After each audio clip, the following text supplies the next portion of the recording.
So the unit that we're starting today is actually all about exponents and scientific notation.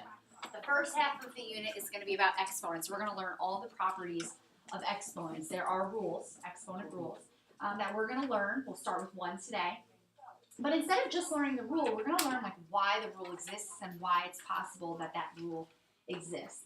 The second half of the unit is focused on scientific notation, where we learn how to write a number from standard form in scientific notation and from scientific notation in standard form. And then we'll finish up the unit working with our operations in scientific notation. The unit itself is about 4.5 weeks long, but those are the two major topics. Yeah, maybe about 5 weeks. So let's take a look here at this number, because we're starting just with the basics. How would you say that number? You could write this number down. This is going to be an example that we use for a few minutes. How would you say that number? 4 to the third power. How else could I say that number? 4 cubed. Any other ways I could say that number? 40, right? 60. There's another variation. You're actually trying to calculate, which you could do. There's another variation similar to this top one here. We could say 4 to the power of 3. So that's how we could say that number. How do we find this number? Like that is a number. It's a calculation. We're going to do some type of operation. What is that telling us to do? What operation are we doing? Multiplying. Okay, so we're multiplying. Are we multiplying this? No, this does not represent 4 times 3. What does that mean? 4 times 4 times 4. 4 times itself. 3 times. 3 times. And I can write that mathematically. Some of you just said it. 4 times 4 times 4. Good. What is this number? 64. 64. If I wanted to actually calculate it, 4 times 4 is 16, and 16 times 4 is 64. So we could rewrite that number as 64. Good. So this is what we're going to begin working with here. So if we have 4 to the third, the number 4 represents the base, and that word is important. We'll refer to that number as the base. Okay? And the base in the calculation that we just did, what does the base represent? Like, what did that 4 represent in that multiplication problem we just talked about? Say it again. Yeah, the base represents the number that will be multiplied. And these are good to write down, because even though this may be something we feel very confident with, you'd be surprised how many times someone may glance at this and say, oh, 4 and a 3 has to be 12, 4 times 3. Right? You want to catch yourself before you make those mistakes. That base represents the number that's going to be multiplied. And the exponent, that little 3, that superscript, that's what it's called, superscript, represents what? How many times the base is multiplying by itself? How many times the base is multiplying?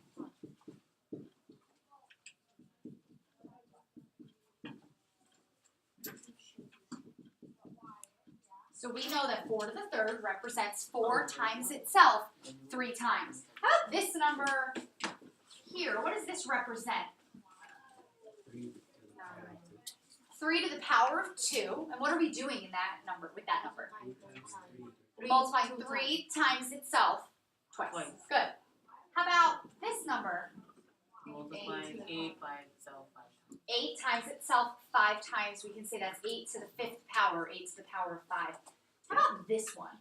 6 to the first. 6 to the first power. What's the count? What are we doing there? 6 times y. Yeah, 6 times 6. 6 times itself 1 time. So it's still going to be 6. It wouldn't be 6. It's going to be 6. Yeah, you caught it. 'Cause now, earlier today, same thing happened today. They were like 6 times itself 1 time. So 6 times 6. The problem is 6 times 6 is 6 squared. So this represents just 6. we're going to go over examples of that in the later days. And how about this last one here? 9 to the power of 9. So we're multiplying 9 by itself 9 times. Good. So we have our base, we have our exponent. Now we're going to work on an operation. We're going to start to multiply. How would we multiply this expression? What am I multiplying? Can someone explain, like in a sentence, what that term, like this whole thing, says? 3 times 3 to the third power times 3 to the fourth. Yeah, we're going to multiply 3 to the third power times 3 to the fourth power. Now, if you're looking up here, I'm not expecting you to actually calculate 3 to the third and calculate 3 to the fourth and then multiply those two numbers together. Not yet. What we're focusing on today, and what we'll be focusing on all week and probably next week too, are simplifying these expressions because there's a lot going on here. Right? We have parentheses, we have a bunch of exponents, we want to simplify. So we're going to rewrite this in its simplest form. But we need to understand what's happening when we actually multiply these two terms. What do these two terms share in common? Base. They have the same base. What is their base? 3. 3. Yes. They have different exponents. And we're going to look at what that means in just 1 second. Can we rewrite this term without an exponent? Yes. I can. What is that term? How can I rewrite that? 27. Oh, like in words or something? Oh, 3 Say again? times 3 times 3 times 3 times 3. And how many factors of 3 do I have? 3. Yeah, how do you know, just by looking at the original number, that there would be 3 of them? Because the exponent. Because the exponent is a 3. Yeah. So we can rewrite 3 to the third as 3 times 3 times 3. It doesn't matter right now that that number is 27. We're not focusing on the number. We're focusing on simplifying just the expression. How about 3 to the fourth? How can I break that out? 3 times 3 times 3. times 3 times 3. Yeah, and how do you know how many terms you're going to have? Because the exponent 4, I should be multiplying 3 by itself 4 times. Okay, so now, here's what we know. We know that this can be rewritten as 3 times 3 times 3. And then this number here can be rewritten as 3 times 3 times 3 times 3. And what am I doing with those two numbers? I'm multiplying them. Good. So if I wanted to show this expression without exponents, and I wanted to break it out, which we just did,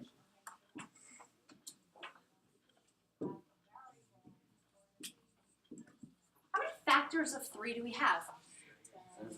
7.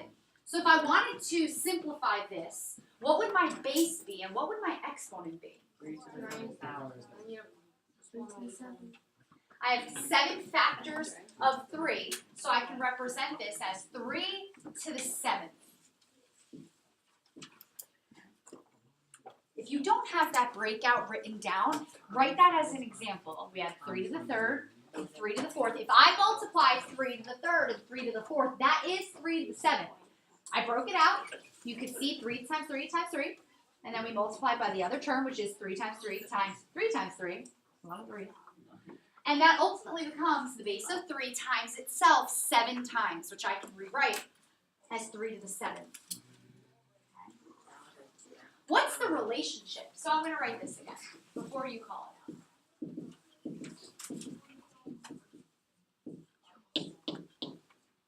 What's the relationship between the exponents of the factors, like the two numbers that we started with, and the exponent of the product? What's the relation? What's the relationship?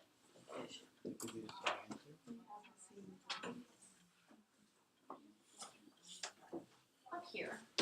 What's the relationship between these exponents and this one? Those two make that. What do you mean make that one? 3 sets of 3, 4 sets of 3, and altogether 7. So what operation is all together? Addition. Right, so is that true? That if you had this exponent and you added that exponent, you would get the exponent of our product? Yes. Yeah. Do you see where that 7 comes from? Yeah. Yeah. So we have 2 ways. We're going to go through these ways again in a minute. But if you notice here, these exponents, if I just added, before even breaking it out, the exponent 3 plus the exponent 4 would give me an exponent of 7. This is the the product rule of exponents, and you're gonna write this down in your notes. Each day that we explore a new exponent rule, we'll write down the rule itself and an example. The product rule tells us that if we have the same base, which in the example that we just went through, the base was 3. If you have the same base, you can add the exponents when you're multiplying the two terms together. If the bases are different, you cannot add them. We're going to go through an example of that in just a few minutes. Are we gonna do negative exponents? Yes. Because I already did that. So there's a few examples here, and I actually want you to see all of them. Sometimes what happens is when we focus on a lot of examples where the base is just a number, it throws students off when they start to see bases that are variables. So there's a few examples here. Okay, the most technical example you can see would be a to the m powered, any base, which is a, to an exponent m, again, any number, times that same base with a different exponent, would simplify to the base, and then the exponent would be the two added together. Similar to what we just did, 3 to the 4th times 3 to the 2nd equals 3 to the 6th. And in that bottom example, x to the 7th times x to the 4th would equal x to the 11th.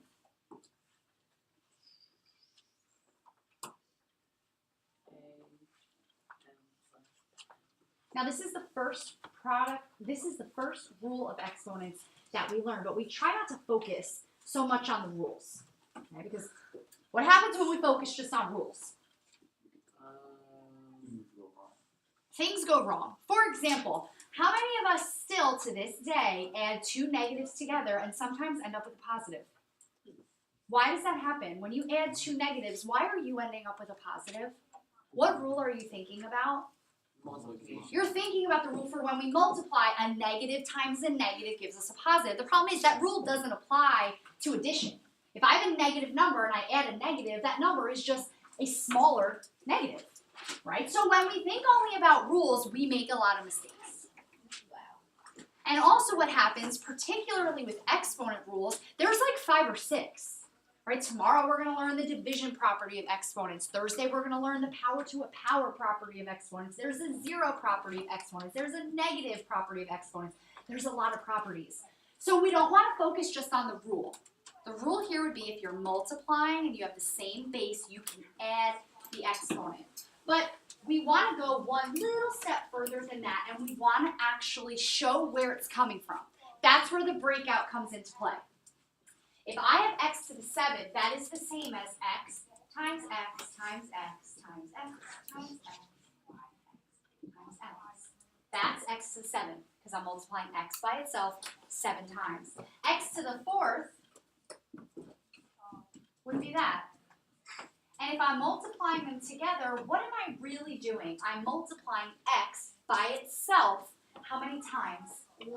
11. So this would be your rule, where if you saw the base was the same, you could just add. And that's okay. If you remember the rule, you're good. But you want to go one step further and think about why does that rule even exist? Because when you start to see the rules all mixed together, that understanding, which is here, this would be like the level of understanding that we want to show.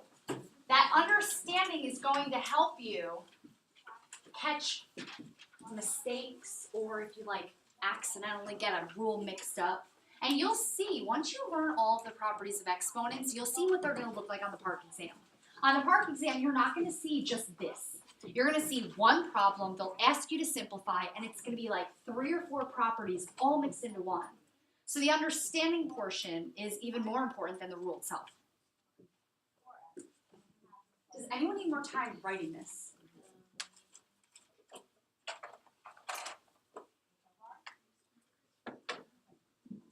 Okay?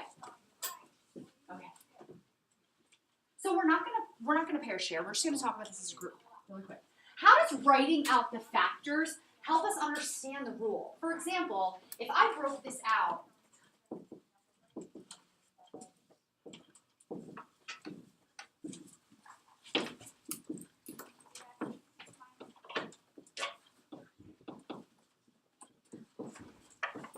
how does this breakout actually help us understand what's going on. It breaks it apart. It breaks it apart, and what do you see when you break it apart? The base being multiplied by itself. Equity. Yeah, you actually see the base. You can see when you break out the operation, you can see how, you can see the base. You can see the base multiplying by itself. And how are you going to find out the new exponent, the actual simplified exponent? By how many times it's multiplied by itself. Yeah, and what are you going to do to find that? Yeah, you could just count, right? If I see, so 1, 2, 3, 4, 5, 6, 7. I'm multiplying 3 by itself 7 times. So that's how we can use that breakout, that understand. And you'll hear me say it, like this entire unit. I'll say, when in doubt, break it out. Because you're going to get to a point, I promise you, even by the end of class today, some of you are going to be like, this is easy, right? When we start practicing and you see, this is easy, I can do. But then tomorrow we're going to introduce another property. And then Thursday we're going to introduce another property. And all of a sudden, you're going to not have individual, we're going to start to mesh them together and just say, simplify. And you have to see what properties there are. So that's when you want to kind of have that proof. Oh, let me break it out. Let me see everything that's going on, and then I can simplify it back together. How would breaking it out show us that I can't just add these exponents? Why can't I add these exponents? Why can't that just become 8? Because the bases are different. And if I broke it out, I would see that. 3 to the 5th. And then I'm going to multiply by 4 to the 3rd. So how many times am I multiplying the base times itself? I can't count 8 here because my base is different. And if you didn't see it here, sometimes you might just see, I'm multiplying, there's a 5 and a 3, I'm just going to add and make it an 8. This, you would catch it, especially the more we practice it. You would see something's not right there. I can't just add together. So again, even though we do learn the rule, and over time you might be able to look and say, oh, same base, I can add. We don't want to just focus all the time only on the rule. Because that level of understanding behind it, that kind of makes the rule work, is going to be what helps you catch any little mistakes, any little errors, so on and so forth. Questions? Okay. We're actually going to practice a little bit, but we're going to practice in layers. Okay. If you are on iReady, actually, let me pause first so we can go through what we're going to do.